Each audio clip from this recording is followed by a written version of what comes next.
Hey everybody, welcome back. It's the final lesson of AP Gov, so let's talk about something you might be familiar with, the media. Lights, camera, action, smash that like button, and let's get started. The last of our 4 linkage institutions is the news media. Recall that with linkage institutions, we're talking about things that connect people to the government, and the government to the people. So that's kind of the context for this lesson. Let's start with 3 roles of the news media in American politics. The media's role as gatekeeper means that news organizations choose what to report and how long to focus on it. This is monumentally important. If news media ignores things, the public may not learn about it at all.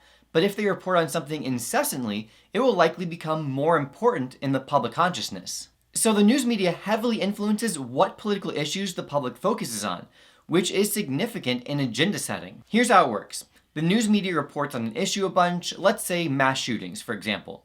As the issue is reported on, it becomes more important to people, and they demand that policymakers address the issue legislatively. Policymakers want to be reelected and to please the public, so the issue becomes part of the government agenda, the issues that policymakers are considering working on. As a result of this, the news media heavily influences what issues get addressed legislatively. The media also fulfills the watchdog role, protecting the public from government overreach, corruption, or incompetence when it engages in investigative journalism. This is probably the ideal media role, where they protect and inform the public. Unfortunately, many news organizations seem to find it easier to focus on the scorekeeper role, framing political issues as a game or sport to be won or lost. So there's a hurricane. Here's why it's good for the president. There's a battle over the federal budget. It's a win for the red team, but a loss for the blue team. That kind of thing. Instead of substantive reporting, it's just politics as sport. More specifically, as part of the scorekeeper role, many outlets embrace horse race journalism, choosing to report on polls and popularity of candidates. I mean, okay, reporting on polls is fine, but at times there's an over-reliance on polls and turning politics into a popularity contest. This comes at the expense of real journalism, reporting on the qualifications and platforms of candidates. It also has the potential to affect electoral outcomes. There have obviously been huge changes in how people get their news and political information. More and more people rely on social media, especially younger people, and this certainly affects both the news they receive as well as how information is presented. And with this, there's been a blurring of the lines between news reporting and political commentary, and that makes it difficult for some to feel fairly informed. Without a doubt, there's been a dramatic increase in media choices, more than ever, but we're not necessarily better informed. Part of the problem is uncertainty over the credibility of news sources.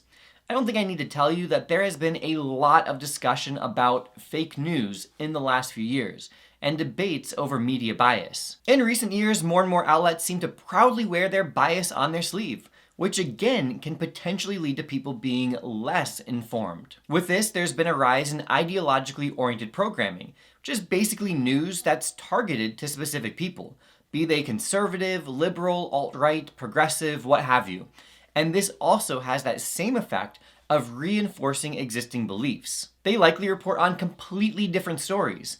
Something that's a top story for one source might not even be mentioned by another. It's to the point that if you take 2 people, one of whom exclusively watches conservative news sources and the other who relies only on liberal sources, and have them talk about current events, it'll be like they're talking about 2 totally different worlds. Not just that they'll disagree about the meaning and causes of events, but they likely won't even know about what the other person is talking about. Similarly, consumer-driven media outlets' main goal is to make money, and so they basically give their audience a version of the news that they want, which has the effect of, again, reinforcing their existing beliefs.